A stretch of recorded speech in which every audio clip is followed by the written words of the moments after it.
ইসলামী ছাত্রী সংস্থার ঢাকা বিশ্ববিদ্যালয় শাখা বিক্ষোভ কর্মসূচির আহ্বান করেছে। আমরা এই বিক্ষোভ কর্মসূচির মাধ্যমে পুরো দেশবাসীকে জানাতে চাই, ক্রমাগতভাবে বিএনপি এবং ছাত্রদল থেকে নারীদের প্রতি যে সহিংসতা চালানো হচ্ছে, ইতোমধ্যে তারা নারীদেরকে খুন করেছে, ইতোমধ্যে তারা গণধর্ষণের মতো জঘন্য কাজে জড়িত হয়ে গিয়েছে। তাদের এই ঘৃণ্য আচরণের নিন্দা জানাই, তীব্র নিন্দা জানাচ্ছি, তীব্র প্রতিবাদ জানাচ্ছি এবং আমরা প্রশাসনের কাছে বিচার দাবি করছি। একই সাথে আমরা বিএনপিকে বলতে চাই, আপনারা যখন গণভোটে হ্যাঁর পক্ষে প্রচারণা চালাচ্ছেন, সেখানে আমরা বলছি গণভোটে হ্যাঁ মানে নারীর নিরাপত্তা, গণভোটে হ্যাঁ মানে নারীর ন্যায্যতা, গণভোটে হ্যাঁ মানে নারীর রাজনৈতিক অধিকার।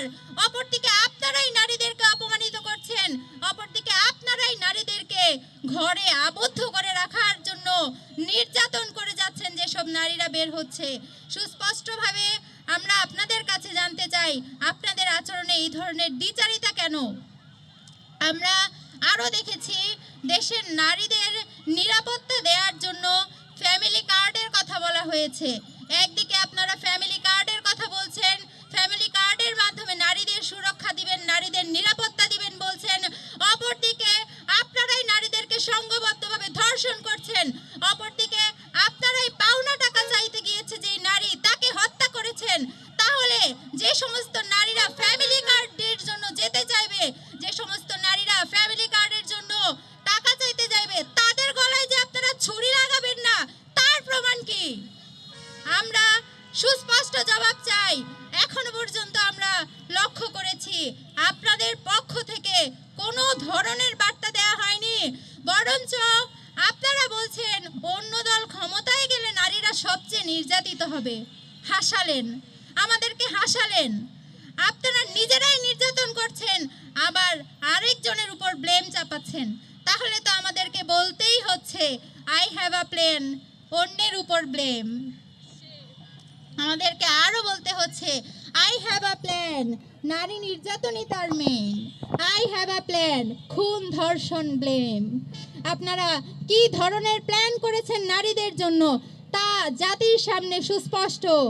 আমরাও সুস্পষ্টভাবে বলতে চাই, আপনারা নারীদেরকে যদি নিরাপত্তা দিতে না পারেন, আপনারা যাবৎ যত ঘটনা আপনাদের সমর্থকদের দ্বারা ঘটেছে তার বিচার যদি করতে না পারেন, তাহলে নারীরা আপনাদের মোক্ষম জবাব দিবে। যেখানে দেশের অর্ধেক ভোটারই হচ্ছে নারী, সেখানে আপনারা নারীদের প্রতি কোনো ধরনের সম্মান প্রদর্শন করছেন না। এবং আমরা বিগত সময়ে লক্ষ্য করেছি কিভাবে নারীকে পুঁজি করে আপনারা রাজনৈতিক ফায়দা হাসিল করতে চাচ্ছেন। আপনাদের এহেন আচরণ কখনোই আপনাদের রাজনৈতিক ভবিষ্যতের জন্য শুভকর হবে না। আপনারা যদি এসব ঘটনার সুষ্ঠু তদন্ত করতে না পারেন, আপনারা যদি এসব ঘটনার বিচার জাতির সামনে প্রকাশ করতে না পারেন, তাহলে দেশের জনসংখ্যার যে অর্ধেক নারী ভোটাররা আছে, তারা ব্যালট পেপারের মাধ্যমে আপনাদের আচরণের জবাব দিয়ে দিবে।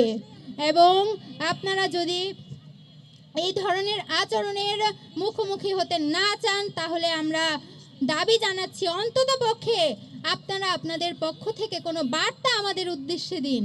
অন্ততপক্ষে যেই চিহ্নিত অপরাধীরা আছে তাদের বিচার জাতির সামনে নিশ্চিত করুন। আমরা দেখতে পেয়েছি ভোলায় যে ঘটনা ঘটেছে, তার প্রেক্ষিতে আপনারা আপনাদের কর্মীদের বহিষ্কার করেছেন। এসব বহিষ্কারের নাটকে আমরা দমতে চাই না, আমরা সুস্পষ্ট বিচার চাই। আমরা আপনাদের পক্ষ থেকে সুস্পষ্ট বার্তা চাই। আদৌ দেশের নারীরা, আদৌ আমরা আপনাদের কাছে নিরাপদ কিনা, আমরা মুক্তভাবে কথা বলতে পারবো কিনা, আমরা আমাদের পোশাকের স্বাধীনতা পাবো কিনা, আমরা ধর্মীয় স্বাধীনতা পাবো কিনা। আমরা আরো লক্ষ্য করেছি নারীদের রাজনৈতিক অবস্থান নিয়ে আপনারা আপনাদের কনসার্ন জানাচ্ছেন।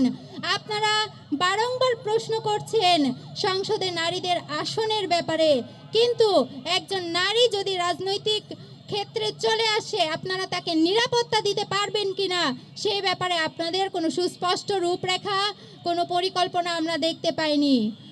সুতরাং আমরা নারীদের রাজনৈতিক অবস্থান নিয়ে আপনাদের পদক্ষেপ কী হবে সেটা নিয়ে শঙ্কিত।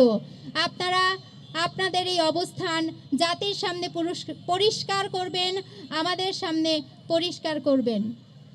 আমরা আরও দেখতে পেয়েছি বিগত সময়গুলোতে কিভাবে নির্বাচনী প্রচারণায় নারীদের উপর হামলা করা হয়েছে এবং আমরা